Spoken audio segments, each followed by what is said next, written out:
We raised 100,000. The festival did 500,000. I signed a $20,000 deal. The same day that all this happened, I was going through a overwhelming pressure. I was overwhelmed. I had anxiety and I was slightly feeling depression. And I remember putting my hand on my shoulders, and I said, God, please, please give me the strength because I feel like I'm about to break. Do you know during this time, I did not open myself to anybody because I believed that I was a strong man and that I didn't need to open up and I can leave it alone. When I went to go get my massage therapist said, your back is so tense. And one of the things that I realized, in culture tells man to be strong, but in the kingdom, it teaches man to be weak because when you are weak as a man, God can be strong. Because in every area that I try to present strong in, how can God be God? And that's one of the greatest lessons I had to learn about being burned out. When you show your strength in every area, there is no need for God. There is no need for Him. And as I started to show weakness, meaning I can't do this all on my own, I need reinforcements, and you are the reinforcement. I started to notice a burden got lifted. But then what I also had to do is I had to share with those around me what I was dealing with. I was going through this emotional pressure, this anxiety, this overwhelmingness, this burnout, and I wasn't telling nobody. But the moment I start to open it up and release it, I start to feel better.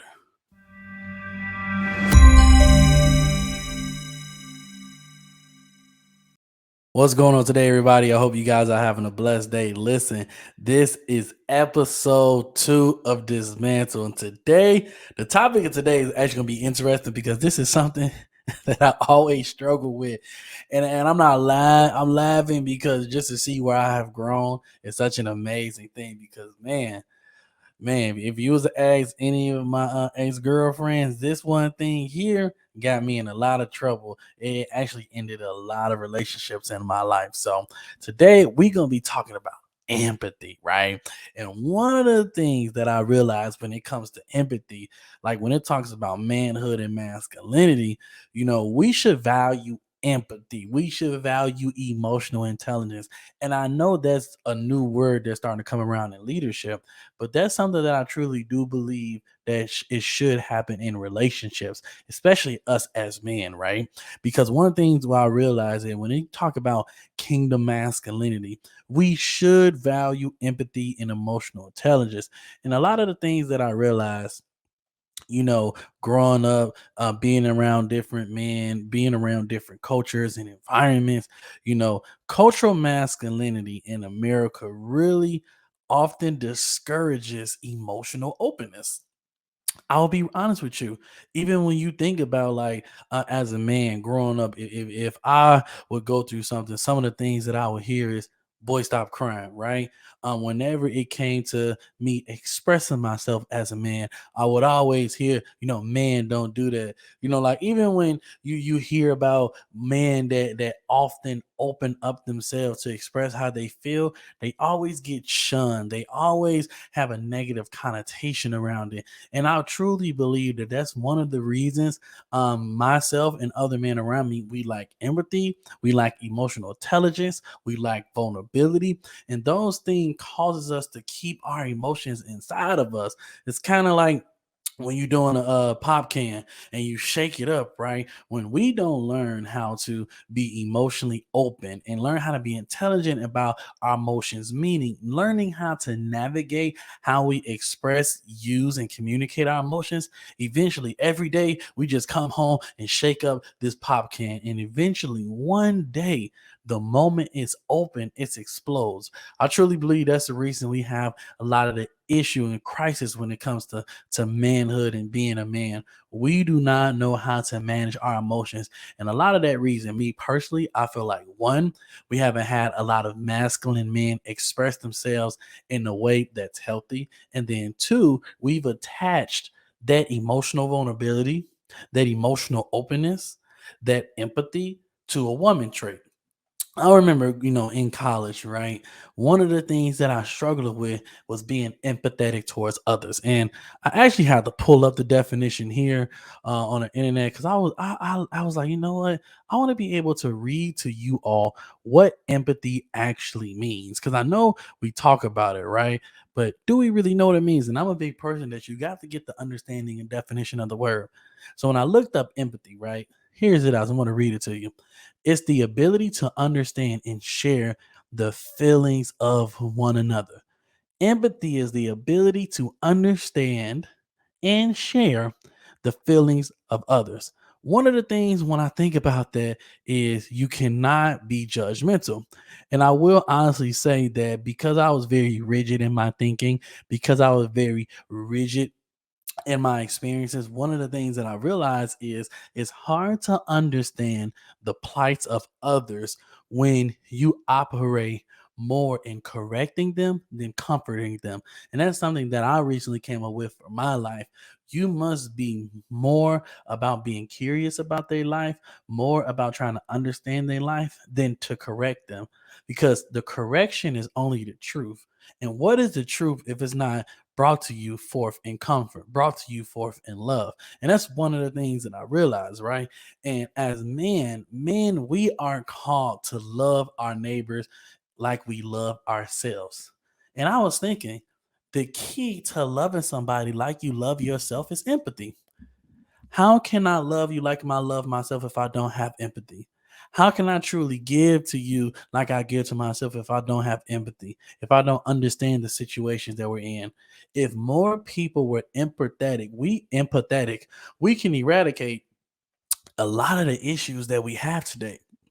What the problem is, we teach people that you don't need empathy, that you don't need emotional talent, and that the ability to express your emotions in a healthy way is seen as weak.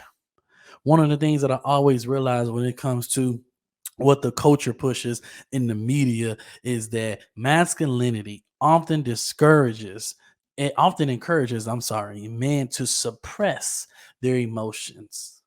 And one thing I realized that suppression, it may appear that it's good, but long term it isn't. And it teaches us how to suppress our emotions and to avoid being vulnerable, which can lead to isolation and disconnection, which happened to me. So I remember early when I was dating, I remember I was in a situation. Y'all don't judge me. I have changed. I was in a situation where a girl I was dating at the time, she had had a death in the family, and she told me about it. And I'm gonna be honest with y'all, I lacked empathy. I was like, I mean, what you gonna do about it? He's gone. I mean, there's nothing else to do. Like, why are you crying? Why are you like this? Like, let it go. And I remember she said something to me that really stuck to me as I started to mature. She said, you just lack emotional intelligence. You lack empathy. You only care about yourself. And what I realized is when you don't have empathy, you really are rooted in pride because you do care about yourself. I didn't want to understand her situation. I didn't care about learning her situation. All I care about was get over it. And while that might be a right answer, in that moment, the truth wasn't comforted, it was corrective. So she wasn't able to receive some of the information that I was given to, right? When it comes to situations, right, everybody has a different process. And one of the things that I had to learn and realize that if I lack empathy, which meaning lacking understanding of a person's situation, lacking to feel how they feel with what's going on, how can I truly love them in that situation? Right? Because as men, remember, we are called to love our neighbors as we love ourselves. And how can we really do that if we don't try to understand people? And it is important that we must do that. So as I was doing that, I wrote down a few questions I started to think, right?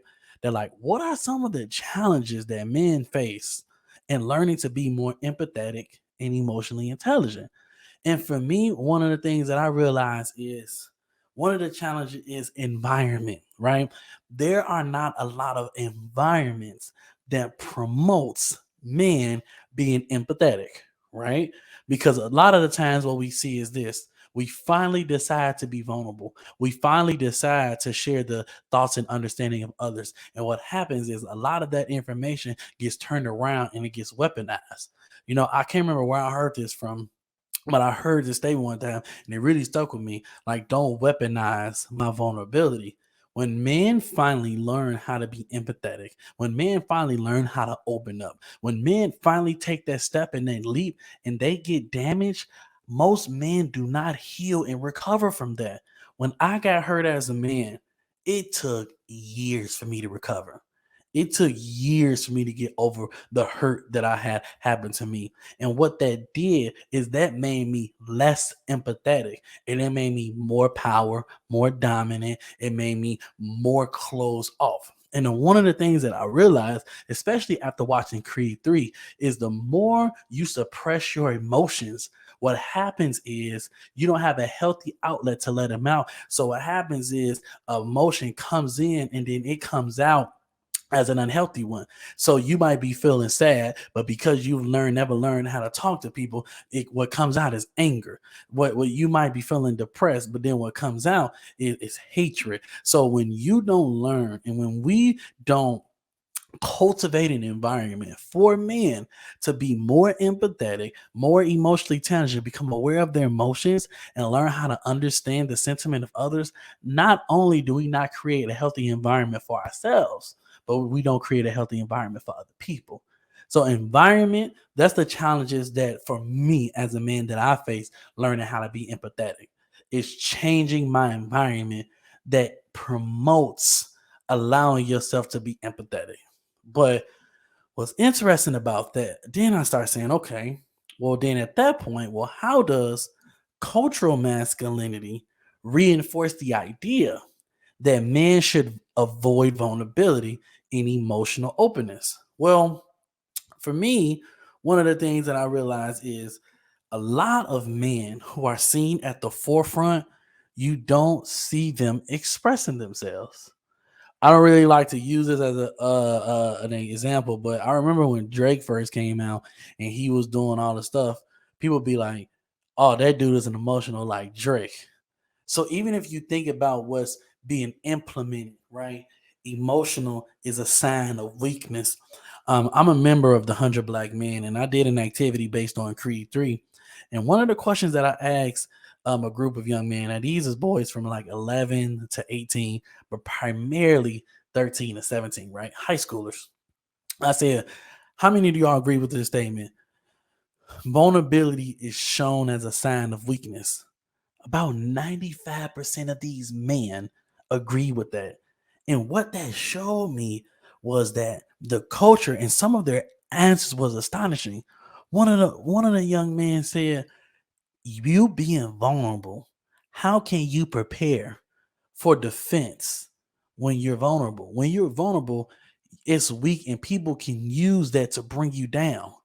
And it really made me think that the culture has conditioned men that if you express any type of vulnerability, if you express any type of empathy, if you express anything that's in the emotional sector, that can be used as ammunition against you. Now, I do agree. On a later episode, we talk about there's levels of trust, right? And there's levels of vulnerability. And you obviously can't express the most vulnerable thing to everybody, right? You got to have a trusted circle. However, the idea of not being empathetic at all and only focusing on work and execution can actually do more harm for you than good. And some of the young men agree that the more vulnerable you are, the less successful you will be. So think about how the culture is reinforcing that. We're seeing that on TV shows. We're seeing that in music, in media. We're seeing that in sports. We're showing that men should not, excuse me, cannot express their emotions. What I truly believe is we need to have more men express their emotions in a healthy way, be empathetic in a healthy way, so we can truly have love for one another, you know. And that's when I think about, like, Kingdom masculinity can help men become more emotionally expressive and open to the needs and feelings of others by recognizing that this world is just not ran with you and you alone. When I'm operating in my pride and I was operating in my ego and I was moving and doing what Jeremy wanted to do, I didn't care about being empathetic for others. I didn't care about the feelings for others. Why? Because I only cared about myself. I was prideful. The scales were so tight. I couldn't receive the information from other people. They were talking, I would just sit there and listen and just wait so I can hurry up and get what Jeremy needed. But the moment I start saying, hey, what do you need? Like now that I'm in a relationship, when I approach my girlfriend, hey, what do you need? What can I do for you? When you reinforce the needs of others, people, and I'm not talking about in a manipulative behavior, I'm talking about truly intentional, thinking about their needs and their desires. What happens is I started noticing I receive more benefits relationally, in friendship, in business. Why? Because people know that you care about them. When people know that you care about them, they will give you 100%. And that's one of the things that I realized. Empathy is the key to having successful business, to having successful relationships, to having successful connections with humans. If you want to have successful relationships with people, you must be empathetic because in your empathy, you understand the needs for others. And when you understand the need for others, you show that you really care about other people. And when you show that you really care about other people, guess what happens?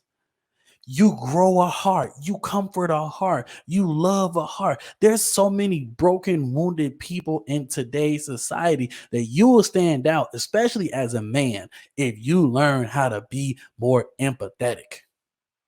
And kingdom masculinity reinforces that through love.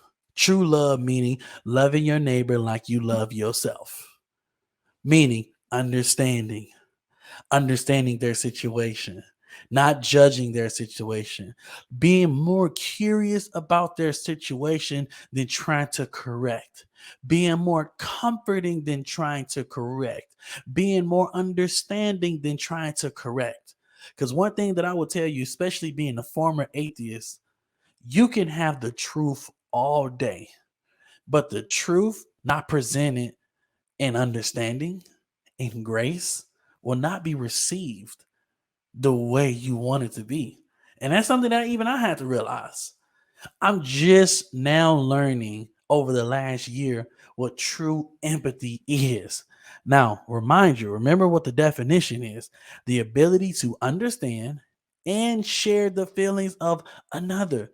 You cannot do that if you selfish. That's why one of the things that I had to realize that true empathy requires selflessness. And because I struggled with pride for so many years, empathy was far stretched. It was out of sight, out of mind. Now, what are some of the benefits of learning to be more emotionally intelligent and empathetic? As a man, for me, what I've learned, it has allowed me to connect with people more. I have built better relationships in my life, better friendships, because instead of me just calling to get something, I say, how are you feeling today? Oh, I'm sorry you're going through this. How does this make you feel? Is everything okay? What's going on with you? How has your day been? How are you impacted by the situation? And not saying it to be manipulative. I mean saying it to truly care. What happens is I started to benefit on how to be less, what can I get, and more, what can I give. The more I started to share the feelings of others, the more I started to understand others. And the more I started to understand others, I built better relationships. I called my friend the other day. I said, your mom just texted me about what's going on with your father. How you feeling? And you know what he said? Bro, I really appreciate you for asking me that. I'm doing okay. You can expect people to express themselves. If you create an environment of comfortability, of vulnerability, of openness, of emotional intelligence, of emotional openness, more men would open up. So I even challenge you today, call a friend that you're close to and start with them. Start with him. Ask him. Tell him something that you want to express that you've never shared. Ask him how he's truly feeling. Is there anything he wants to open up about? Trust me, those are the things. I have one last point before we close. I remember when I raised $100,000 in 2 weeks. The fundraiser, we raised 100,000. The festival did 500,000. I signed a $20,000 deal. The same day that all this happened, I was going through a overwhelming pressure. I was overwhelmed. I had anxiety and I was slightly feeling depression. And I remember putting my hand on my shoulders, and I said, God, please, please give me the strength because I feel like I'm about to break. Do you know during this time, I did not open myself to anybody because I believed that I was a strong man and that I didn't need to open up and I can leave it alone. When I went to go get my massage therapist said, your back is so tense. And one of the things that I realized, in culture tells men to be strong, but in the kingdom, it teaches men to be weak because when you are weak as a man, God can be strong. Because in every area that I try to present strong in, how can God be God? And that's one of the greatest lessons I had to learn about being burned out. When you show your strength in every area, there is no need for God. There is no need for Him. And as I started to show weakness, meaning I can't do this all on my own, I need reinforcements, and you are the reinforcement. I started to notice a burden got lifted. But then what I also had to do is I had to share with those around me what I was dealing with. I was going through this emotional pressure, this anxiety, this overwhelmingness, this burnout, and I wasn't telling nobody. But the moment I start to open it up and release it, I start to feel better. So how is we as men who have been socialized, who have been conditioned, just like I have, to suppress their emotions, learn to express them in a healthy and constructive way? So here's what I want all of you all to do. What I want you to do is I want you to find one person in your life that you trust. And I want you to share with them something that's vulnerable to you. So that's first thing. I want you to share with somebody that you trust, whether it's another man, whether it's your girlfriend, whether it's your mother, father, sibling, family, whatever. I want you to share with them one thing that you've never told anybody that you've kept bottled in. So that's one. Two, I want you to do what I recently just did. I want you, when you talk to somebody, I want you to understand and share their feelings and do not give any advice. Just listen to them, hear their heart. I guarantee you, you will learn and connect with them more by just trying to provide and shove the truth down their throat. Because the truth with no grace is not transformation. That's just pretty much just trying to tell people that they're wrong. But the truth wrapped in grace, when somebody takes a bite out of that, they will then receive the food of transformation that pierces through the hearts, that opens the minds and transforms the spirit. So if you truly want to connect with humans and love other people and learn that it's not just about you, operate in empathy, operate in emotional intelligence. Don't suppress the vulnerability. Don't suppress the understanding. And I guarantee you, I truly believe we all would be able to have better connections with people. I love you all. You all have a blessed day.